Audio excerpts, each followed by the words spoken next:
मेरा नाम अदिति है। मैं बहुत ज़्यादा खूबसूरत थी। मेरी ज़िंदगी में सब कुछ ठीक था। मुझे ऐसा लगता था ज़िंदगी में फिर कभी कुछ बुरा नहीं होगा, क्योंकि मैंने कभी कुछ बुरा नहीं किया था। लेकिन अपनी ज़िंदगी के बारे में ऐसे नहीं सोच सकते। वही होता है जो किस्मत में लिखा होता है। मेरी माँ इस दुनिया में नहीं थी। मेरी एक सौतेली माँ थी। मेरे पापा घर में ज़्यादा नहीं होते थे। वैसे तो मैं घर के सारे काम करती थी, बच्चों को ट्यूशन भी पढ़ाती थी। इसलिए मुझे सब कहते थे कि तुम्हारी माँ कभी भी तुम्हारी शादी नहीं करेगी। एक तो उसको नौकरानी मिली हुई है, ऊपर से 5,000 भी तुम बना लेती हो। पर घर में पापा की ही चलती है। पापा जो कह देते हैं वही होता है। शायद यही वजह थी कि बात बदल गई थी। मैं 500 से 10,000 तक आराम से बना लेती थी, जो कि मैं अपनी माँ को दे दिया करती। लेकिन फिर भी एक दिन मुझे मेरी माँ ने बताया कि तुम्हारे लिए रिश्ता देख लिया है। तो मैं हैरान रह गई। मुझे लगा मजाक कर रही है, लेकिन इन्होंने यह नहीं कहा था कि तुम्हारे लिए रिश्ता देखने वाले आ रहे हैं। उन्होंने कहा कि तुम्हारे लिए रिश्ता देख लिया है, बात भी पक्की कर दी है। तुम शादी की तैयारी कर लो, 1 महीने में तुम्हारी शादी हो जाएगी। मैं हैरान थी, लेकिन अंदर ही अंदर खुश भी हुई, क्योंकि मेरी जिंदगी का एक नया मोड़ आने वाला था। मैंने तो अपने दिल से ये बात निकाल ही दी थी कि मेरी शादी होगी, क्योंकि मुझे लगता था मेरी माँ कभी मेरी शादी नहीं करवाएगी। लेकिन अब ये सब कुछ हो रहा था, इसलिए मैं बहुत ज़्यादा खुश थी। खुशी खुशी शादी की तैयारियां में लग गई। शादी की रात भी बहुत कुछ अजीब हुआ। मैंने अपने पति को देखा ही नहीं था। हम लोगों को साथ बैठाया गया था, लेकिन मैं नीचे देख रही थी। इतनी हिम्मत कहाँ होती है दुल्हन में कि वो सर उठा के देखे और गर्दन घुमाकर अपने पति को 2 पल देख ले। मैंने भी नहीं देखा था। उसके बाद जब कमरे में बैठी थी, तभी अपने पति को देखा तो पता चला कि वो बहुत अच्छा है, बहुत ही ज़्यादा खूबसूरत भी था, अच्छा इंसान भी। उसने पहले ही दिन मेरा बहुत सम्मान किया, मेरे साथ हंसी मजाक भी किया, मुझे एक गिफ्ट भी दिया। उसके घर में सिर्फ उसकी एक माँ थी और एक छोटा भाई था। उसने मुझे बताया कि मेरा छोटा भाई मेरे बेटे की तरह है। वैसे तो उसकी उम्र सिर्फ 15 साल है, लेकिन मेरे लिए तो वो इससे भी ज़्यादा छोटा है, क्योंकि उसने मुझे कहा कि वो 2 साल का था तो हमारे पापा इस दुनिया से चले गए थे, और वो मेरे पापा के लिए बहुत उदास था। इसलिए बाबा की जगह मैंने ले ली, और रोज़ रात को मैं उसे अपने सीने पर सुलाया करता। तब से वह मेरे लिए ऐसा है जैसे मेरी अपनी औलाद है। मेरे देवर का नाम प्रतीक था। मेरे पति ने कहा तुम हमेशा उसका ख्याल करना। मैंने कहा ठीक है, आप फिक्र नहीं करें, वो मेरे लिए भी छोटे भाई की तरह ही है। शादी की रात अच्छी गुजर गई। ऐसा लगता था जिंदगी भी अच्छी गुजर जाएगी। लेकिन सुबह हुई तो सास ने कुछ अजीब पूछा और मेरे कमरे में आ गई। बिस्तर की चादर को इधर उधर करके देखने लगी। मुझे पता था कि वो क्या तलाश कर रही है। फिर मुझसे अजीबोगरीब किस्म के सवाल करने लगी। मैंने उनको बता दिया। उनके बाद वो बेफिक्र हो गई। मुझे इतनी शर्म आ रही थी, मैं शर्म से पानी पानी हो रही थी। मैं सोचने लगी, औरत इस तरह की हरकतें क्यों करती हैं? उनकी अपनी कोई बेटी नहीं है। अगर उनकी बेटी के साथ ये सब कुछ होता तो उनको कैसा लगता? मुझे यकीन था कि ये कोई रिवाजों नहीं है। ये सीधी सीधी औरत के चरित्र पर शक होता है कि वो शादी से पहले किसी और के साथ रिश्ते में तो नहीं थी, कहीं किसी के साथ सोकर तो नहीं आई। उसके बाद मैं अपने देवर के पास थोड़ी देर बैठ गई। मेरी सास ने कहा अब तुम तैयार हो जाओ, रोज तुम्हें देखने के लिए रिश्तेदार आएंगे। शादी धूमधाम से हुई है, जबकि इतने पैसे नहीं थे, लेकिन बारी बारी सब लोग तुम्हें देखने के लिए आएंगे, और जो भी पैसे देंगे वो मुंह दिखाई में देंगे, तो वह मुझे दे देना। मैंने कहा कि ठीक है। मेरी सास परंपरा निभाने वाली सास की तरह ही थी, लेकिन देवर अच्छा था। पहले मेरे साथ हंसी मजाक कर रहा था, फिर उसने अजीबोगरीब किस्म की बातें शुरू कर दी। मुझसे पूछने लगा आप और भाई क्या कर रहे थे? मैंने कहा हम लोग बातें कर रहे थे। उसने कहा नहीं, आप लोग जल्दी सो गए थे, आपके कमरे की लाइट ऑफ हो गई थी। मैंने देखा था, मैं हैरान रह गई। मैंने कहा यह हमारे कमरे के बाहर बैठा था, कहीं इसने हमारी बातें तो नहीं सुन ली। मुझे बहुत शर्मिंदगी हो रही थी, लेकिन वो आराम से बात कर रहा था जैसे उसको कुछ पता ही नहीं है। इसलिए मैंने भी ज़्यादा बात नहीं की। कहने लगा आप कहाँ सोती हैं, भाई किधर सोते हैं? मुझे समझ नहीं आ रहा था। इसे क्या जवाब दूँ? फिर पूछने लगा, क्या आप लोग एक साथ सोते हैं? मुझे बड़ी शर्मिंदगी हुई। शाम को मैंने ये बात अपने पति को बताई कि वो इस तरह के सवाल पूछ रहा था। अजीब बात है, इतने छोटे बच्चे के दिमाग में इतने सारे सवाल। मेरे पति ने कहा, मैंने तुम्हें कहा था कि तुमने उसका ख्याल करना है। तुम पहले दिन ही उसकी शिकायत कराई। मैंने कहा कि मैं शिकायत नहीं कर रही हूँ, लेकिन आजकल के बच्चों के दिमाग में इस तरह के सवाल नहीं होने चाहिए। मेरे पति ने कहा, उसने तुमसे उस तरह का कोई सवाल नहीं पूछा। इस उम्र में जिज्ञासा होता है, लोग सवाल पूछ लेते हैं। मेरे भाई बहुत ज़्यादा मासूम हैं। उसका ख्याल रखना, उसकी कमजोरी, उसकी गलतियां तलाश करने को नहीं कहा है। वह बेचारा तुम्हारे आगे पीछे फिरता है। भाभी भाभी कहते उसका मुंह नहीं थकता, और तुम हो कि उसके लिए इस तरह सोच रही हो।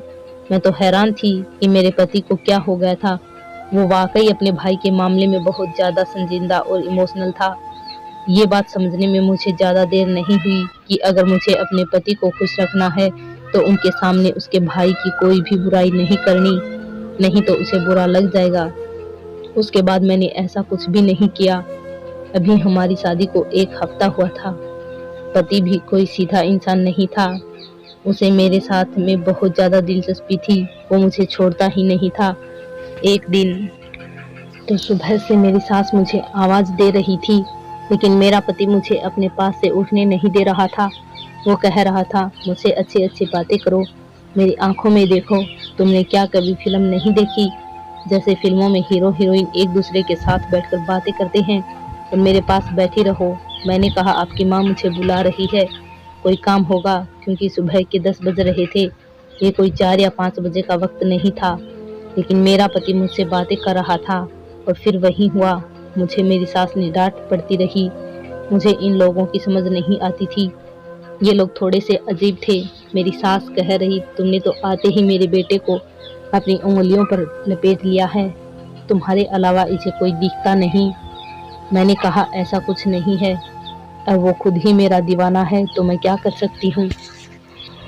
लेकिन मेरे पति ने मुझे कहा था, मेरी माँ को हमेशा ख्याल रखना, उसको खुश रखना, इसलिए मैं सारे घर के काम अच्छे तरीके से करती थी, कभी कुछ भी नहीं बोलती थी, कोई जवाब नहीं देती थी। उनको अगर जवाब देती थी तो बहुत तरीके से, जिस पर वो गुस्सा नहीं होती थी। पर मेरी शादी को अभी 1 महीना भी पूरा नहीं हुआ था जब मुझे एक बुरी खबर मिली। वो ये है कि मेरा पति इस दुनिया से चला गया है। उसके बाद हम लोग बहुत ज़्यादा परेशान हो गए और सोचने लगे कि ये खबर झूठी हो। लेकिन अब लाश को घर लाया गया तो हमारे होश ही उड़ गए, और मेरी सास, मेरा देवर, हम पूरी तरह चिल्ला रहे थे, रो रहे थे, प्रार्थना कर रहे थे कि ये खबर भी झूठ हो। पर मेरा पति इस दुनिया से जा चुका था।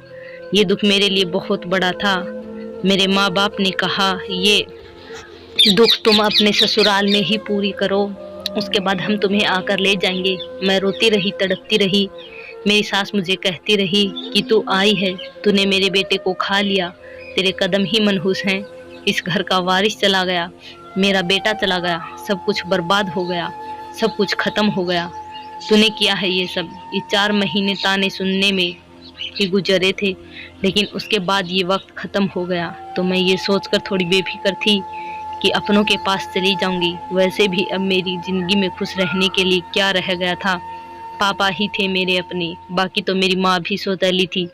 जब मेरे पापा और मेरी सौतेली माँ मुझे वापस लेने के लिए आए तो मेरी सास ने एक ऐसी बात कही कि सब हैरान रह गए।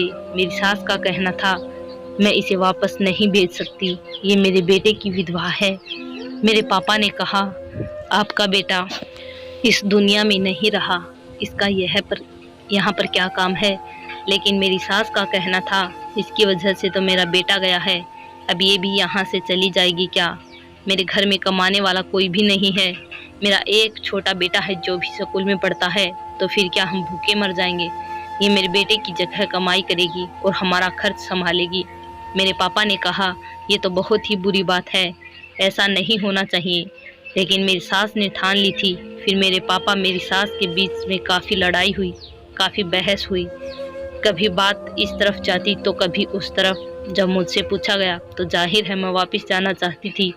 मेरा भी इस घर में दम घुटता था, पर मेरी सास ने कहा, यह यहाँ से नहीं जाएगी, मेरी सास ने अपने कुछ रिश्तेदारों को भी बुला लिया, जो बुरी तरह से लड़ाई करने के लिए तैयार बैठे थे। अजीबो-गरीबो किस्म की बातें कर रहे थे। फिर नतीजा ये निकला कि मेरी शादी दोबारा कर दी जाए तो फिर मैं इस घर में रह सकती हूँ, लेकिन इस घर में एक ही मर्द था, उसके साथ मेरी शादी कराने की बातें होने लगी। सबने कहा छोटा है तो क्या हुआ, ये लड़की कौन सी 30 साल की है, इस तरह ये इस घर में रह जाएगी, इस घर में फिर से बहू बन जाएगी। मैं ये सब कुछ नहीं चाहती थी, लेकिन मेरी सास ने मेरे पापा को मना कर दिया। मेरी सौतेली माँ ने भी कहा अच्छी बात है, अगर हम इसको अपने घर ले जाएंगे हमारा क्या फ़ायदा है, दोबारा इसकी शादी तो होगी नहीं, कहाँ से दोबारा रिश्ता तलाश करेंगे, एक विधवा के लिए रिश्ता कैसे मिलेगा, आजकल तो कुंवारी लड़कियों का रिश्ता नहीं मिलता, इसलिए इसको यहीं रहने दे, समाज वाले भी बातें करेंगे, एक बेटी अगर फिर से सुहागन बन रही है तो इस ऑफर को ठुकराकर हम इसे अपने साथ ले जाएंगे तो हमारे घर में भी तो ये विधवा ही कहलाएगी। मेरी माँ ने अजीबोगरीब बातें करके मेरे पापा को मना कर दिया, वो मुझे वहीं पर छोड़कर चले गए। कुछ दिन बाद मेरी शादी मेरे छोटे देवर के साथ करवा दी गई, जिसको मेरा पति अपना बेटा कहता था और जिसको मैं बच्चा ही समझती थी।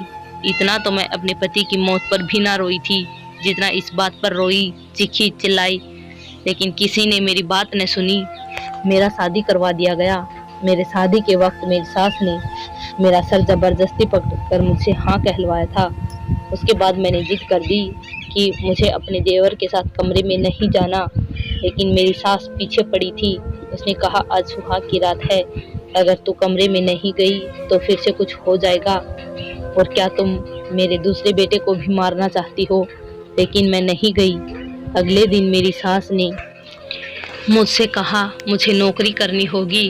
उसने मोहल्ले से ढेर सारे बच्चे इकट्ठे कर लिए।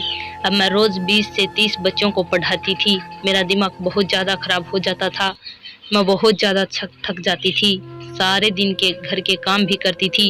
एक हफ्ता इसी तरह गुजर गया। अपने देवर के कमरे में जाने से घबराती थी, नहीं जाना चाहती थी। मुझे लगा वो बच्चा है, मेरा उसके साथ रिश्ता करवा दिया, बस वो अपने कमरे में रहे और मैं अपने कमरे में। उसके कमरे में जाकर क्या ही करना था। मेरी सास मेरे पीछे पड़ी थी। कुछ दिन तो इस तरह गुजर गए। एक दिन ये देखकर हैरान रह गई। मेरा देवर खुद ये कह रहा था कि मेरी पत्नी को मेरे कमरे में भेजो, लेकिन मुझे पता था वो बच्चा है, उसे इन सारी बातों का पता नहीं, इसलिए वो कह रहा होगा कि उसे ये सब कुछ अजीब लग रहा है। वो खुश हो रहा है, एक तो उसकी शादी हो गई, वो भी इतनी जल्दी, उसके लिए ये सब कुछ नया है। मैं हैरान रह गई कि उसके दिमाग में भी ऐसी बातें तो पहले दिन से ही थी। मैं समझ गई थी कि उसे ऐसी चीज़ों का शौक है, लेकिन उसे ये नहीं पता था कि पत्नी क्या होती है। मेरी ज़िंदगी बर्बाद हो गई थी। मेरी ज़िंदगी में अब कुछ भी नहीं था। मैंने एक दिन सोच लिया कि मैं इस घर से भाग जाऊंगी। ये कोई ज़्यादा मुश्किल नहीं था, इसलिए मैंने सोच लिया कि मुझे क्या करना है। मैंने अपनी सास के सोने के बाद घर से निकलने का प्लान बनाया और आराम से घर से निकल गई थी। रास्ते तक पहुंच गई, लेकिन मुझे मेरे देवर ने रोक लिया, क्योंकि अब वो मेरा पति था। उसने कहा आप कहाँ जा रही हैं? मैंने कहा मैं अपने घर जा रही हूँ। मैंने झूठ बोला। उसने कहा आप आधी रात को नहीं जा सकती, आपको जाना है, मैं कल आपको ले जाऊँगा। मैंने कहा तुम समझते क्यों नहीं, मैं यहाँ पर नहीं रहना चाहती। उसने कहा फिक्र ना करें, मैं आपकी मदद करूँगा, जो भी आप कहेंगी मैं करूँगा, फिक्र मत करें, आपको कोई दिक्कत नहीं होगा, मैं आपका ख्याल रखूँगा। वो बातें तो इस तरह कर रहा था जैसे कि मैं सुनना चाहती थी। मैं बुरी तरह रोने लगी। मैं भी घर से भागना नहीं चाहती थी। भागकर कहाँ जाती? एक बार भाग जाती तो मुझ पर ठप्पा लग जाता कि ये घर से भाग गई। मैं एक इज्जतदार माँ बाप की बेटी थी।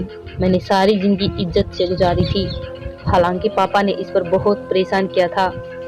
मैं अपनी माँ का नाम कैसे बदनाम कर सकती थी? मैं बुरी तरह रोने लगी और अपने पति के साथ वापस आ गई। ऐसा पति नहीं चाहिए था। मेरा दिल नहीं कर रहा था उसे पति कहने का।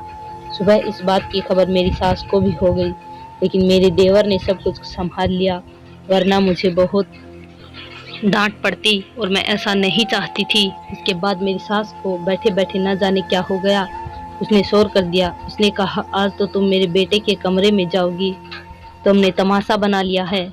इस तरह घर में तरक्की नहीं होती। उसका पति हो, पति पत्नी एक साथ नहीं रहेंगे तो क्या अलग अलग रहेंगे? ये बात बिल्कुल भी अच्छी नहीं है। मैंने बहुत सोचा। मेरी सास ने जबरदस्ती मुझसे फिर से दुल्हन बनने को कहा। मुझे दुल्हन बनाकर कमरे में भेज दिया। एक पल को मैंने सोचा कि मैं अंदर के कमरे का ताला लगा लूं, लेकिन मैं ऐसा नहीं कर पाई क्योंकि मेरी सास ने पहले ही दरवाजा खोल दिया था। थोड़ी देर बाद मेरा देवर कमरे में आ गया। मैंने कहा, ये तो बच्चा है, इसे डरा धमका कर सुला दूंगी, मुझे परेशान होने की जरूरत ही क्या है। मेरी सास भी खुश और मैं भी खुश। किसी को क्या पता चलेगा कि कमरे के अंदर क्या हो रहा है। मैं हैरान होने लगी कि ये ख्याल मुझे पहले क्यों नहीं आया। उसने मुझे कहा कि तुम बहुत प्यारी लग रही हो। मैंने कहा, ठीक है, अब तुम सो जाओ। मैं मेकअप वगैरह उतारने लगी। उसने कहा, तुम बहुत अच्छी लग रही हो।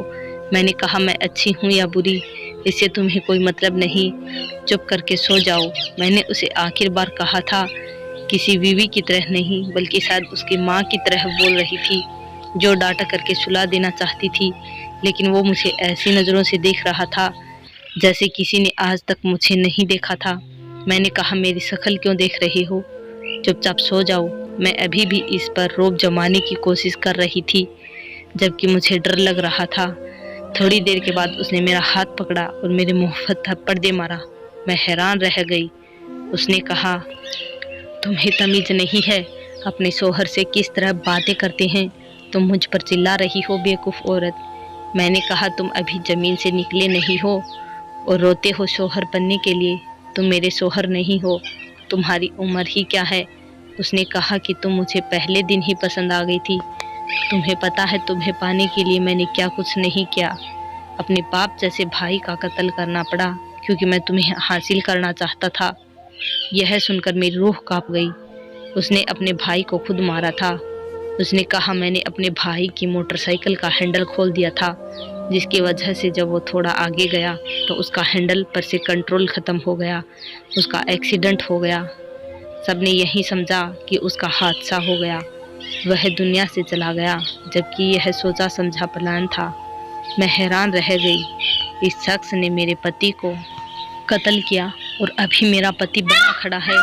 ये कोई मासूम बच्चा नहीं था, यह एक शैतान था जिसने अपने भाई को मार डाला।